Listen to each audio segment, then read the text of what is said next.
পাশের এলাকায় একজন বুজুর্গ আল্লাহওয়ালা আসছে মসজিদে, মানুষ দোয়ার জন্য যায়, ও গেছে ফজরের নামাজ গিয়ে আদায় করেছে। হঠাৎ মসজিদের বারান্দার বাহির থেকে একটা কচি কণ্ঠে মেয়ের সালামের আওয়াজ। একটা মেয়ে ডাক দিয়া সালাম দিছেন, আসসালামু আলাইকুম হযরত, আমি এই এলাকার মেয়ে, গরিবের সন্তান, দোয়ার জন্য আসছি। হুজুর ডাক দিয়া কয়, রে মা তোমার আব্বা কি করে? কয় নাই। বলে তোমার বয়স কত?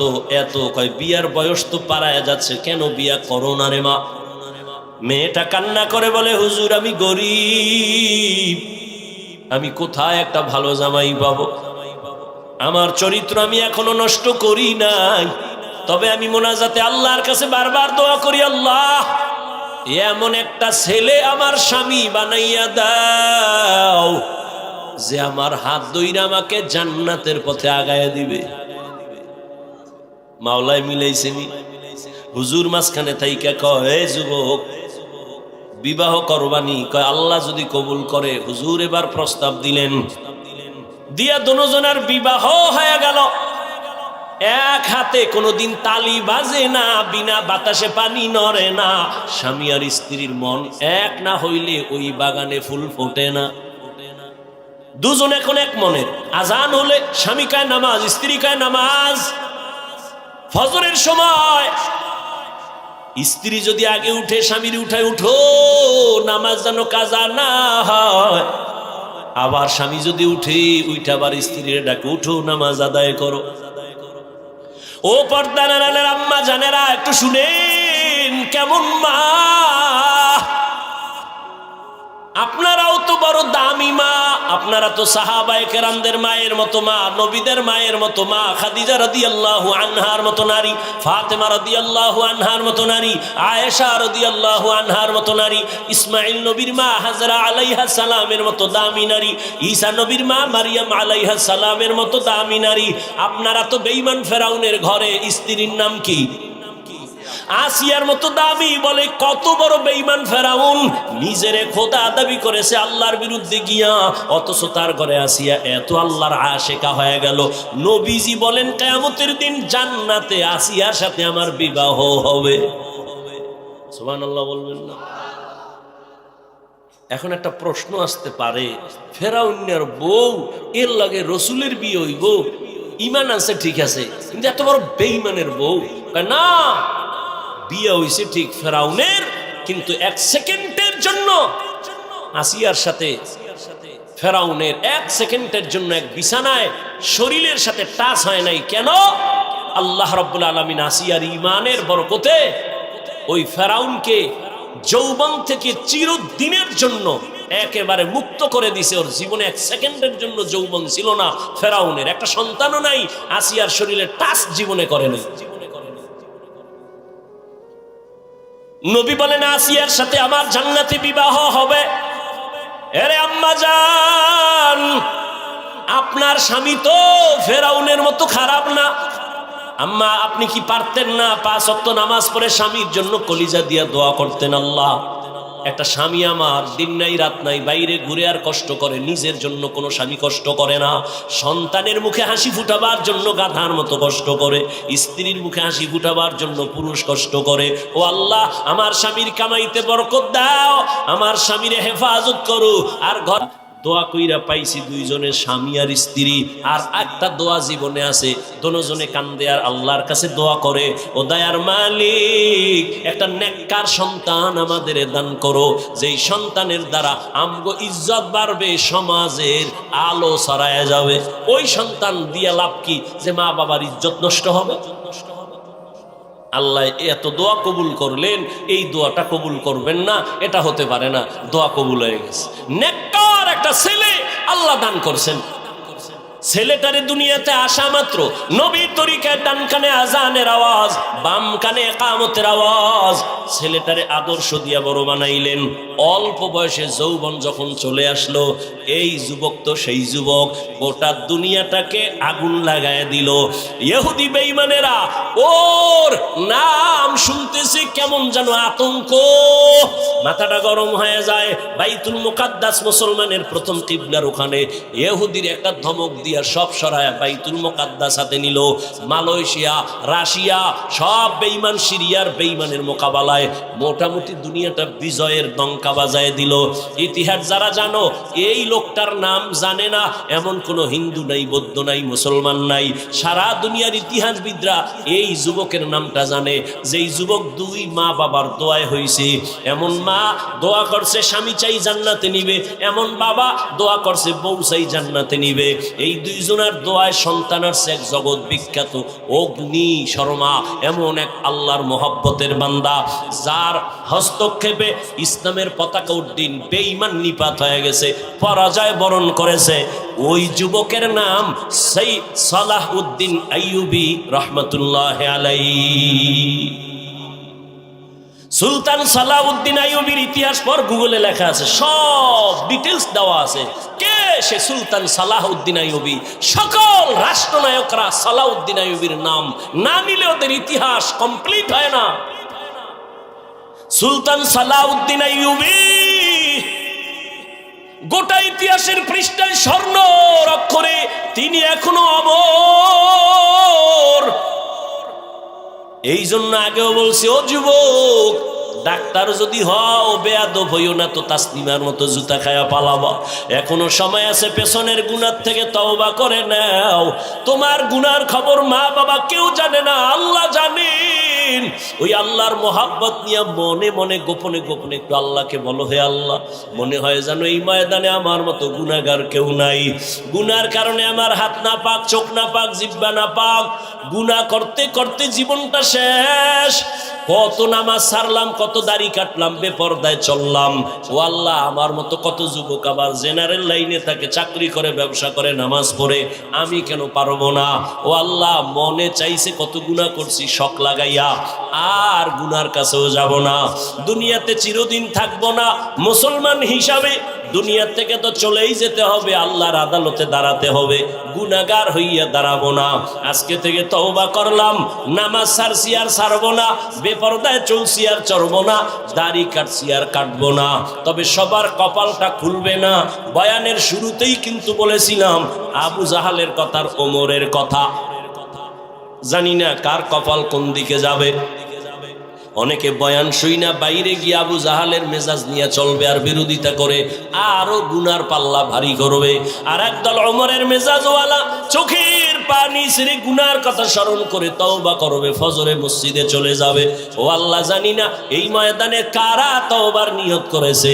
তবে আবদার, ও যুবক বাবারা, যেখানেই থাকো আল্লাহর মোহব্বত নিয়ে চলো, মা বাবার দোয়া নিয়ে চলো, আল্লাহর কাছে তওবার নিয়ত বলো, হে মালিক, আর মা বাবারে কষ্ট দিব না।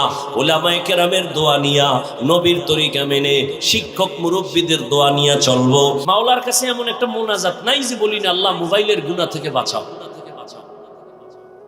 বড় কঠিন এক পরীক্ষা মুমিনের জন্য এই মোবাইলের গুনাহ থেকে বাঁচা, বড় কঠিন এক পরীক্ষা। তুমি একটা ওয়াজ দেখবা, সেখানে মেয়েদের অ্যাড চলে আসে। অর্থাৎ গোটা দুনিয়ার আন্তর্জাতিক চক্রান্ত মুসলমানকে টার্গেট করে আছে। হুজুর ইমামতি করবা, কিন্তু ভেতরের নামাজ পড়বা ঠিক, কিন্তু ভেতরের রুহু থাকবে না। রুহু ছাড়া দেহের যেমন দাম নাই, ঠিক নামাজের রুকু আছে, সিজদা আছে, তাসবিহ আছে, কিন্তু নামাজের একটা রুহু আছে। ওইদিকে আবার কখন বয়ান করব যে নামাজের আবার রুহ কি? ওলামায়ে কেরামরা হাদিসটার ইবারত পড়ি এতটুকু বুঝবেন। নবী বলেন, আনতা আবুদাল্লাহা কাআন্নাকা তারাহ ফাইন লাম তাকুন তারাহ ফাইন্নাহু ইয়ারাক। রহমতের নবী বলেন, তুমি এমন ভাবে নামাজে বা ইবাদত করো যেন তুমি নিজে আল্লাহকে দেখো। যদি তুমি আল্লাহরে দেখতে না পাও, এতটুকু নিয়ত করিও যে আল্লাহ আমাকে দেখতেছেন। এর নাম নামাজের রূহ। একে ভিন্ন ভাষায় বলে খুশু আর খুজু। আল্লাহর ভয় নিয়ে নামাজে দাঁড়ান। নামাজই পড়ে না, এ আবার রুহু পাইবে কোন?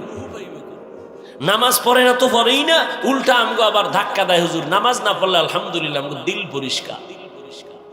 আর নবী কি কয়? দুনিয়াতে যারা নামাজ পড়ে না ওরা পৃথিবীর শ্রেষ্ঠ নিকৃষ্ট চোর। নবী বলেন মুমিন আর বেঈমানের মধ্যে ব্যবধান নামাজ, বাইনাল আবদি ও বাইনাল কুফরি তরকুস সালাহ। বেঈমান কাফেরেরা নামাজ পড়ে না, মুমিনেরা নামাজ ছাড়ে না।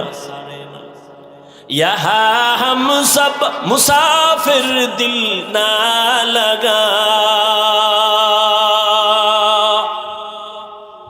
আহলে দিল কি নজর সে রূহ করতা যা,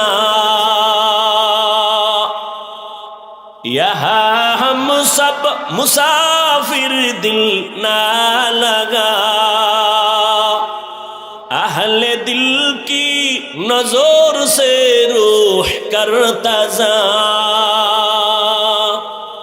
शाह दौलत सब फकीर गर नेक नहीं, शाह दौलत सब फकीर गर नेक नहीं, जिंदगी में बंदगी तू कर नहीं, जिंदगी में बंदगी तू कर नहीं, जिंदगी बे बंदगी शर्मिंदा है, जिंदगी बे बंदगी शर्मिंदा है, जिंदगी में बंदगी कुल बंदगी, बंदगी बे जिंदगी शर्मिंदगी। আমার কলিজার একটা যুবক যদি সাহস কইরা বলতি, ও হাফিজ ভাই, সে আড্ডা ছাইরা যদি একটু নিচে নাইমা ইসামগো পাও ধরতে না, আর দাড়ি কাটতাম না, আর নামাজ ছাড়তাম না, আল্লাহর কসম আমি লাপটা দিয়া নিচে আইসা পাও ধইরা ফেলতাম, আর নবীরে বলতাম কিয়ামতের দিন নবী তোমার উম্মত আমার পাও ধরার শর্তে দাড়ি রাখছে, পাও ধইরা ফেলছি, দাড়িও রাখছি, আমার নবী ফালাইয়া যাইতেন না। আমার নবী বলতেন, যা উম্মত জান্নাতের দরজায় যা, আমি তোরে সারা জান্নাতে যাব না। এরে আল্লাহর বান্দারা, আকল নষ্ট হয় নাই রে যুবক, আমিও তোমার মতো যুবক। টুপি পরলে মাথাটা গরম লাগে, তোমার থেকে মোটেও কম বুঝি না। দাড়ির কারণে যৌবনের ভাব চলে যায়, কম বুঝি না। লম্বা জামাটা পরার কারণে শরীর বড় আটকা লাগে, গরম লাগে, কম বুঝি না। ও আল্লাহর বান্দা, তারপরেও কেন টুপি সারি না, নামাজ সারি না, বেপরদায় চলি না? এত মানুষ কত বাজে কথা বলে, মানুষ আমগো টুপিওয়ালা বলে গালি দেয়, কওমি বলে গালি দেয়, তাবলিগওয়ালা বলে গালি দেয়, এরপর একটা জবাবও দেই না। কেন? একটাই মাত্র কারণ, এই টুপির কারণে আমাদের বিপদ। বিপদ ওলামায়ে কেরামের তো মারাত্মক কোনো অন্যায় করে নাই, সরকারের আমরা গালি দেই না, খ্রিস্টানের গালি দিয়া বয়ান করি না। বুঝো, হিন্দুদের বিরুদ্ধে আমরা বয়ান করি না, অশালীন কথাও বলি না, এরপরও কেন আলেমের উপরে বিপদ, জেলখানায় যায়, হ্যান্ডকাপ লাগায়? একমাত্র কারণ আমরা কেন দিনের কথা বলি, মানুষকে নেশার থেকে ফিরাই। যেই কামটা র্যাব, আর্মি, পুলিশ, বিডিআর সরকারের কোটি কোটি কোটি টাকা খাইয়া অস্ত্র হাতে নিছে, সরকার কয় মরণ পর্যন্ত না, মরার পরেও সরকারি টাকা তোমার ঘরে দেওয়া হবে, অস্ত্র দিয়ে দিলাম, যাও সন্ত্রাসী বন্ধ করো, নেশা বন্ধ করো, দেশে উশৃঙ্খলতা বন্ধ করো। এরপরও তারা হিমশিম খায়, কিন্তু কোনো অস্ত্র লাগে নাই, সরকারের 1 টাকাও আলেমের পেছনে খরচ হয় নাই। এই উলামায়ে কেরামরা হাতে পায়ে ধইরা ধইরা এদেশের মানুষগুলো মদ পান করতো, বয়ান শুনে মদ ছাইরা দিছে, বেনামাজি এখন নামাজ পড়ে। ও আল্লাহর গোলাম, আল্লাহর মোহাব্বত নিয়ে চলতেছি, এর একমাত্র উলামায়ে কেরামের অবদান। এই জন্যই বলেছি, উলামায়ে কেরাম তোমার জীবনের আপন বন্ধু, আর কেউ তোমার আপন বন্ধু নাই, সব স্বার্থপর। हकीकत से तू दुनिया बेखबर है, दुनिया की नुमाइश पर नजर है। नमी गुयम के अज दुनिया जुदा बश, बहर कारे के बाशी बखुदा बाश। जिसने दुनिया अज खुदा गाफिल बुदम ने कमाशो निकरा हो जिंदोजन आब दर कश्ती हालाके कश्तियां ताब अंदर जीरे कश्ती पुष्टी। একজনে কয় হাফিজ ভাই এডি বুঝি না, এডি কি কোন, এডি না কইলে ওয়াজ চলে না। এরকম বহু সালাক আছে না, কথা কোন বড় জ্ঞানী না হইলে হুজুর গো ভুল ধরে কেমনে। এগুলি বললে কি লাভ, এগুলি বন্ধ করেন। তোমার যুক্তি যদি আমি মাইনা বয়ান শুরু করি তাহলে প্রশ্ন তো আমারও আছে, আমিও তো তোমার থেকে কম চালাক না। যদি আমার ইলম নাই কিন্তু তোমার মতো চালাকের সাইজ করার মতো বুদ্ধি আছে আলহামদুলিল্লাহ। তবে বেয়াদবি জীবনে করি নাই, করব না। আমার জীবনের পুঁজি হলো বেয়াদবি না করা। আমার আব্বা আম্মার দোয়া, আমার ওস্তাদের দোয়া, উলামায়ে কেরামের দোয়া, আল্লাহর রসুলের স্পষ্ট সহিহ হাদিস যে আদব রক্ষা করে জীবন চালাবে আল্লাহ তার মর্যাদা সবার উপরে উঠাবেন। বিনয়ী জিন্দেগি বড় দামি এক জিন্দেগি। ও যুবক, তুমি যে আমাকে প্রশ্ন করছো ফার্সি এই কবিতাগুলো না বললে কি বয়ান চলে না? কেউ তো বুঝেই না। আমি যদি তোমাকে প্রশ্ন করি, আমি যে হাদিসের ইবারাত পড়ি, কোরআনের আয়াত পড়ি, একজনেও তো আয়াত পড়তেই পারে না, তো আয়াত বাদ দিয়ে দেই, হাদিস বাদ দিয়ে দেই। যুক্তির নাম ইসলাম না। এত বড় এলেমওয়ালা ইবলিস আল্লাহর সামনে যুক্তি দিতে গিয়া জীবনটা সব শেষ করলো। অথচ ইবলিস ছিল আল্লাহর কাছে বড় প্রিয় ব্যক্তি। জমিনে এমন কোন ইঞ্চি জায়গা নাই যেখানে ইবলিসের সেজদা পড়ে নাই। ফেরেশতাদের ওস্তাদ সেই ইবলিসের আল্লাহ তার ইবাদতে খুশি হইয়া উপাধি দিছে ইবলিস মুত্তাকি, ইবলিস ওলি, ইবলিস আরেফ, ইবলিস বুজুর্গ। কিন্তু আল্লাহর সামনে এলেমের হেডম দেখাইতে গিয়া এক যুক্তিতে ইবলিস জীবনের তরে ধ্বংস হয়ে গেল। এই জন্য যুক্তি দিতে দিতে দিতে দিতে অনেক মানুষ জাহান্নামের দিকে চলে যায়। আর যারা নিজের ছোট মনে কইরা চলে, আল্লাহ আমার ইলম নাই, কিছুই নাই, মাওলা আমি তোমার দরবারের একটা কুত্তার থেকেও খারাপ। কারণ একটা কুত্তা মালিকের লাত্তি খাইয়াও মালিকের গোলামি করে। আর আল্লাহ তোমার দাও পানি, তোমার দাও সূর্যের আলো, চাঁদের আলো, সব আমি ভোগ কইরাও আমি তোমার হুকুম মানি না। আমার মতো খারাপ কেউ নাই। মনে হয় যেন একটা কুকুরের থেকেও আমি বড় খারাপ। ও পর্দার আড়ালের আম্মা জানেরা, এতক্ষণ আমি আপনাদের সন্তানদেরকে যে কথাগুলো বুঝাইলাম এগুলো বাস্তবায়নের জন্য আপনার দোয়া, আপনার অবদান ছাড়া হবে না। কারণ এই জমিনে আপনারা হলেন গাছ আর আপনাদের ফসল হলো সন্তান। ভালো ফল হলে তো ভালো গাছ দরকার। আম্মা জান, আপনার আদর্শের কারণেই তো সন্তান আদর্শবান হবে। গাছ ভালো হলেই তো ফল ভালো হবে। এই জমিনের মধ্যে সময় দিলে একটা কিসসা শোনাবো, শুনবেন? ভালো করে শুনো যুবক। হেদায়েতের মালিক আমার আল্লাহ। এক ছোট ভাই বিয়া কইরা বড় ভাই বিয়া করে নাই। ঘটনাটা অনেক জায়গায় বলি, আজও আমি 5 মিনিটে বলার চেষ্টা করি। ছোট ভাই বিয়া করলো, সন্তান হলো, বড় ভাই করে না। একদিন কয়, ভাইয়া তুমি বিয়া করো না কেন? কয় মাইয়া ভাই না, হেদা সিং মাইয়ার অভাব।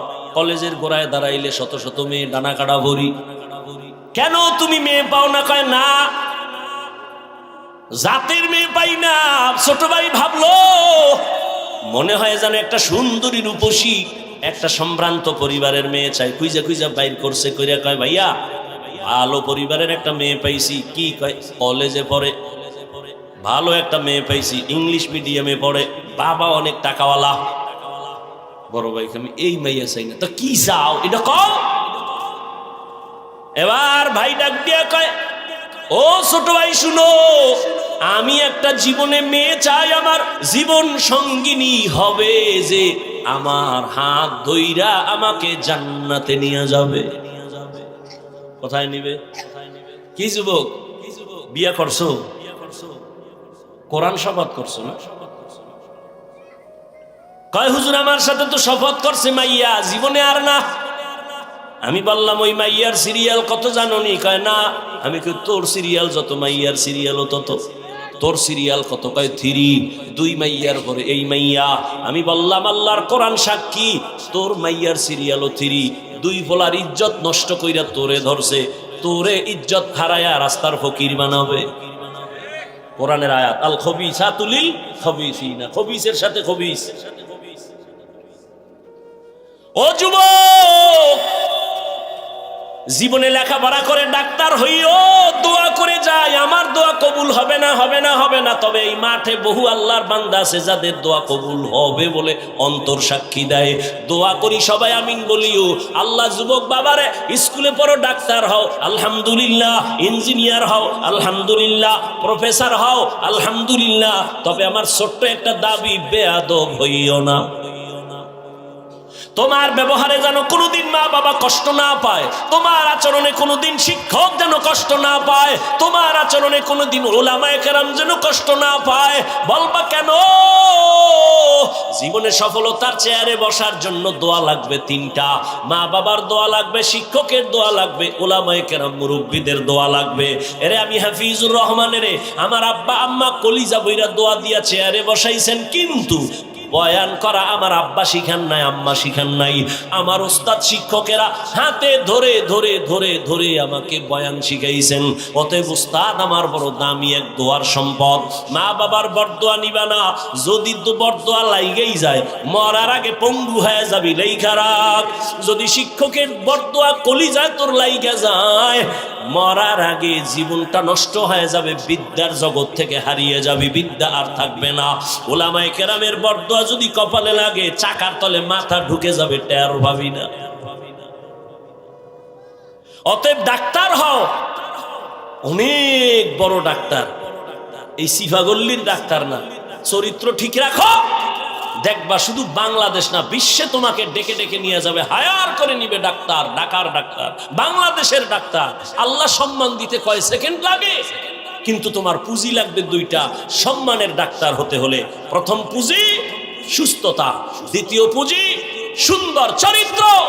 আর এই সুস্থতা আর চরিত্র দোনোটাকে জবাই করার একমাত্র হাতিয়ারের নাম মোবাইল।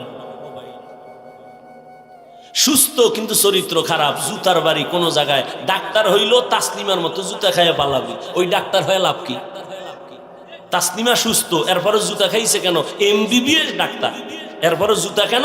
চরিত্র খারাপ। আর তোমার চরিত্র ভালো কিন্তু অসুস্থ, ডিউটি একদিন করে 2 দিন নাই করে বাদ দে। তাহলে সুস্থতাও লাগবে 100, চরিত্রও লাগবে 100, আর দোনোটা জবাই করে মোবাইল। আমি কি বানায় বলতেছি? সবার হাতে মোবাইল আছে। এখন বাসায় যাইয়া গুগলে সার্চ দিবি, টাচ মোবাইল দেখলে শরীরের অঙ্গের কি কি ক্ষতি হয়, চিকিৎসা বিজ্ঞানীরা কি থিওরি দিছে, সব গুগলে আছে। আজকে গিয়া দেখিস। আমাকে হুজুর গুডুতি হুনবি না, কপাল ফোরা। হুজুর গুফরে বিশ্বাস কম, জীবন বড় ওয়াজ করছি নবীর সুন্নতের, হাত ধুইয়া খানা খা, এখন ধোয় না। মাওলায় করোনা ধরাইয়া, কানে ধরাইয়া এখন হাত ধোয়, এখন পকেটের মধ্যে মেডিসিন, ফাঁকে ফাঁকে বাইর করে হাত ধোয়, বাইর করে হাত ধোয়। আমার একা ধুইবেন না, তুমি কিয়ামত পর্যন্ত ধুইলে একটা নেক পাবা না, সুন্নত হিসেবে ধুইলে সব পাইতা। এখন ঠেকায় পড়ছো, মাইনকে সিফা আটকায় গেছো। অসংখ্য ধন্যবাদ ভিডিওটি শেষ পর্যন্ত দেখার জন্য। এই বয়ান থেকে আপনি কি শিখলেন কমেন্টে জানাবেন এবং ভিডিওটি শেয়ার করে দিবেন। ধন্যবাদ।